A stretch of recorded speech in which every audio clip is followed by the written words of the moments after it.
ఓం అస్మద్గురుభ్యో నమ. శ్రీమతే రామానుజాయ నమ.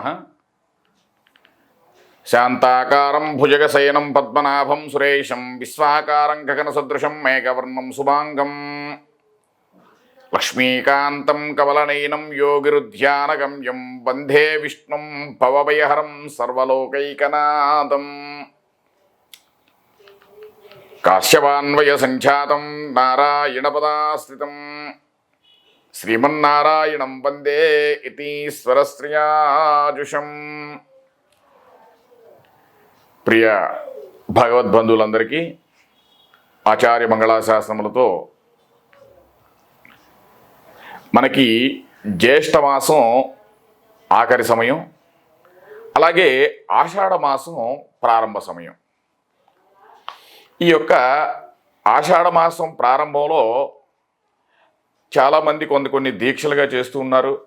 అలాంటి దాంట్లో వారాహి దీక్ష అని మనకి ఇప్పుడు కొత్తగా కూడా కొత్తనే కాదు, ఇది ఎప్పటి నుంచో ఉన్నది. ఈ యొక్క వారాహి దీక్షని ప్రత్యేకంగా అందరూ కూడా ఆచరిస్తూ ఉన్నారు కొంతమంది. అయితే ఈ యొక్క వారాహి దీక్ష యొక్క లక్ష్యం ఏంటి, అసలు ఈ వారాహి అమ్మవారు ఎవరు, ఇది చేయటం వల్ల మనకి ఏం ఫలితాలు వస్తాయి అనేది మనకి శాస్త్రవచనాలుగా కొన్ని విషయాలు మనం తెలుసుకుందాం. అయితే అమ్మవారైనటువంటి సాక్షాత్తు ఆ యొక్క దుర్గాదేవి యొక్క శక్తి రూపాల్లో ఈ యొక్క వారాహి అనేది ఒకటి. ఈమెను మనం సప్తమాతృకులు, అమ్మవారు ఆ యొక్క శుంభనిశుంభులను సంహరించడానికి సప్తమాతృకుల్ని ఉద్భవించింది కాబట్టి అలాంటి సప్తమాతృకుల్లో ఒక ఆమె ఈ యొక్క వారాహి. దశమహావిద్యల్లో ఈమెను కూడా ఒకరిగా కొలుస్తూ ఉంటారనమాట. అయితే ఈమె వరాహ ముఖం కలిగి ఉంటుందంట, ఆ యొక్క పంది ముఖం కలిగి ఉంటుందంట. అయితే మనకి కొన్ని లక్ష్మీ అష్టోత్తరంలో కూడా ఇది సాక్షాత్తు లక్ష్మీ అవ్వచ్చు, కొన్ని ఎందుకంటే లక్ష్మీ అష్టోత్తరం బ్రహ్మ విష్ణు శివాత్మికాయ నమః అని చెప్తున్నాం. అలాగే కొన్ని ప్రాంతాల్లో అంట ఈ యొక్క వారాహి అమ్మవారిని లక్ష్మీ స్వరూపంగా కూడా కొలుస్తారంట. అలాంటప్పుడు ఈ యొక్క వారాహి ముఖం ఉండదు, వాళ్ళు మనిషి మామూలుగా ఉన్నప్పుడు వారాహి ముఖంగా కాకుండా అమ్మవారినే, ఆ యొక్క లక్ష్మీదేవినే వారాహి అని కూడా కొన్ని ప్రాంతాల్లో ఉన్నట్లుగా మనకి కొన్ని సందర్భాల్లో మనం తెలుసుకుంటూ ఉన్నాం. అయితే ఈమె ఎలా ఉంటుందంటే పులి వాహనంగా కలిగి వరాహముఖం కలిగి 10 చేతులతో ఈ యొక్క వారాహి దర్శన భాగ్యం అవుతుందంట. ఇక మనం చిత్రాలు కూడా కొన్ని చూస్తూ ఉంటాం. అట్లాగే ఈమె యొక్క మంత్రం వచ్చి ఓం హ్రీం వారాహి హరి ఓం. ఇక్కడ హరి అని ఎందుకు శబ్దం ఇచ్చారంటే మనకి ఇదివరకు నుంచి మనకి నామధేయాలు కొన్ని ఆ యొక్క దేవుళ్ళ నుండి మనకి ఉద్భవించినట్టుగా ఉంటుంది. అలాగే మనకి మార్కండేయ పురాణంలో కూడా కొన్ని చెప్తుంది. దేవి మహత్యంలో శుంభనిశుంభులని సంహరించడానికి దేవుళ్ళ యొక్క శరీరంలో నుండి వారి యొక్క స్త్రీ రూప శక్తుల్ని ఉద్భవించినట్లుగా చెప్తున్నారనమాట. అలాగే ఇప్పుడు శివుడు ఉన్నాడు, శివుడి నుండి ఉద్భవించింది శివాని అని, బ్రహ్మ నుంచి ఉద్భవించింది బ్రాహ్మి అని, అలాగే ఈ యొక్క వరాహ రూపం నుంచి వచ్చింది కాబట్టి వారాహి అని, ఆ యొక్క స్త్రీ శక్తి రూపముల వల్ల రావటం, ఆ యొక్క శక్తి ఆ యొక్క రాక్షస సంహారం చేసినట్లుగా కూడా ఈ యొక్క వారాహి గురించి చెప్తారనమాట. అయితే రక్తబీజులను చంపడానికి కోసం దుర్గాదేవి ఏం చేసిందంటే సప్త మాతృకులతో పోరాడింది ఆ యొక్క సంహారానికి. అప్పుడు ఈమె కూడా కలిపి అష్టమాతృకులు అయింది అనమాట. అష్టమాతృకులతో ఆ యొక్క రక్తబీజుడిని సంహారంకి వెళ్ళినప్పుడు, అంటే రక్తబీజుడు అంటే మనం ఒకసారి కనుక ఆయుధంతో తట్టితే ఆ యొక్క రక్తబీజం యొక్క బొట్టు కింద పడిందంటే మరొకరు ఉద్భవిస్తారనమాట. అట్లాంటి గొప్ప శక్తివంతుడైనటువంటి రక్తబీజుడిని సంహరించడానికి అమ్మ సప్తమాతృకులు మరియు ఇవి కూడా అష్టమాతృకులతో కలిసి పోరాడినప్పుడు ఆ శుంభుడంట దుర్గాదేవిని అంటాడంట ద్వంద్వ యుద్ధంతో రమ్మని సవాల్ చేశాడంట.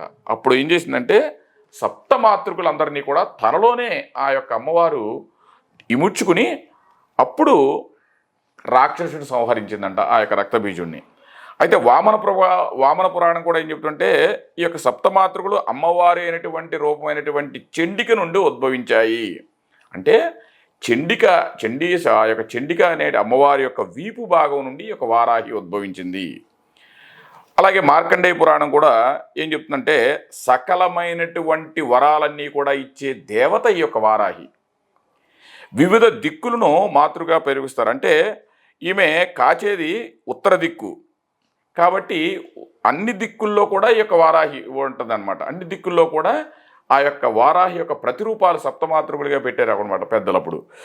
అలాగే దేవీ భావగతం ప్రకారంగా ఇతర మాతృకులతో పాటుగా కూడా ఈ యొక్క అమ్మవారిని కూడా సృష్టించారన్నట్లుగా కూడా మన వరాహపురం దేవి భాగవతం చెప్తుంది.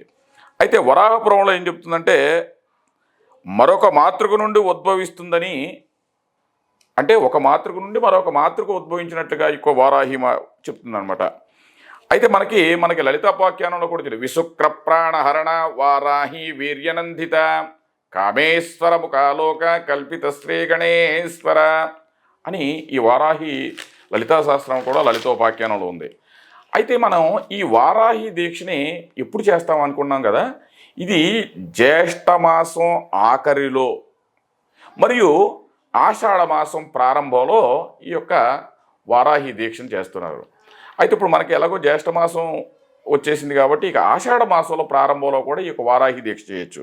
అంటే ఈ దీక్షను మనం ఏ విధంగా చేయాలి అంటే మనం యథాప్రకారంగా 11 రోజులు దీక్ష ఇది. ఈ 11 రోజులు కూడా మనం బ్రాహ్మీ ముహూర్తంలో స్నాన అనుష్ఠానాలన్నీ కూడా నెరవేర్చుకుని ఆ యొక్క లలితా సహస్రనామ పారాయణం చేస్తూ ఆ యొక్క అమ్మవారిని విశేషంగా కుంకుమార్చనతో కానీ పూజించినట్లయితే ఆ ఈ యొక్క 11 రోజులు కూడా పళ్ళు పాలు ద్రవరూపమైనటువంటి ఆహారమే తీసుకోవాలి. ఈ యొక్క 3 కూడా తీసుకుంటూ ఆ యొక్క 11 రోజులు కనుక ఉపవాస దీక్షగా ఆ యొక్క వారాహి అమ్మవారిని కనుక మనం ధ్యానించినట్లయితే మనకి శత్రువులను జయించడానికి మరి శత్రుభయం ఉండకపోవడానికి జీవితంలో మనకి ఒక స్థిరత్వమైన కల్పించడానికి కూడా ఈ యొక్క వారాహి దీక్ష ఉపయోగపడుతుంది. మరియు కామక్రోధలో అరిషడ్వర్గాలు ఏవైతే ఉన్నాయో అవన్నీ కూడా మనసుల్ని అధీనంలో పెట్టేటట్లుగా కూడా ఈ యొక్క దీక్ష ఉపయోగిస్తుంది.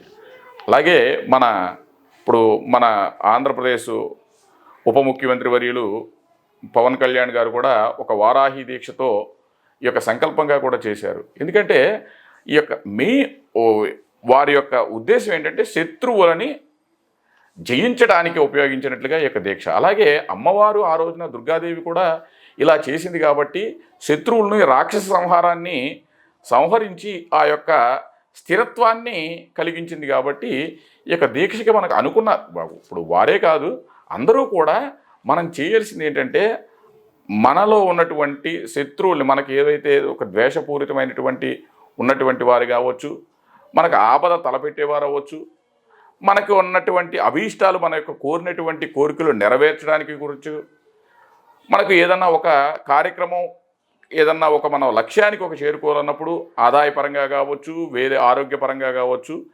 ఏదైనప్పటికీ కూడా ఈ యొక్క వారాహిదేవిని యొక్క 11 రోజుల దీక్షలో ఈ విధంగా కనుక మనం పళ్ళు పాలు ద్రవరూపమైనటువంటి తీసుకుంటూ కనుక చేస్తే మనకి జీవితంలో మనం అనుకున్నది సాధించవచ్చు అన్న లక్ష్యంగా ఈ యొక్క దీక్ష ఉంటుందంటే ఈ యొక్క వారాహి దీక్ష.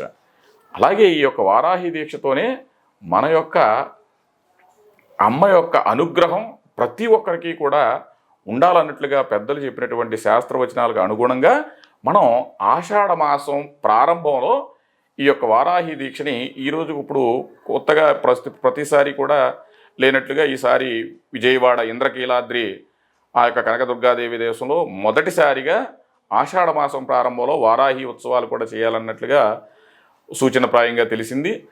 అప్పుడు మనం ఆ యొక్క లలితా సహస్రనామంలో ఉన్నటువంటి నామాలని అనుసంధిస్తూ మన యొక్క గోత్రనామాలతో అమ్మవారి యొక్క దేవాలయానికి అర్చన చేయించుకుంటం వల్ల, స్తోత్ర పారాయణం వల్ల అమ్మ యొక్క కృపాకటాక్షాలు ప్రతి ఒక్కరుగా ఉండాలని భావిస్తూ ఈ యొక్క వారాహి దీక్షను మనం ఆషాఢ మాసం ప్రారంభం నుండి కొన్ని 11 రోజులుగా దీక్షగా ఈ యొక్క, ఎందుకంటే మనకి ఆషాఢ మాసంలో కూడా అమ్మవారికి చాలా విశేషంగా మనం తెలంగాణలో కూడా బోనాలుగా పర్వదినాలుగా, అలాగే మనకి ఇప్పుడు ఆంధ్రప్రదేశ్లో వారాహి ఉత్సవాలు కానీ ప్రతి ఒక్క వివిధ ప్రాంతాల్లో మనం అనుకున్నట్లుగా ముందుగా లక్ష్మీ స్వరూపంగా కూడా ఆరాధిస్తారు. కాబట్టి అమ్మ యొక్క అనుగ్రహంగా మనం కూడా ఈ యొక్క దీక్షని మనం కొనసాగించి అమ్మ యొక్క కృపా కటాక్షాలు అందరం కూడా పొందుదాం. జై శ్రీమన్నారాయణ.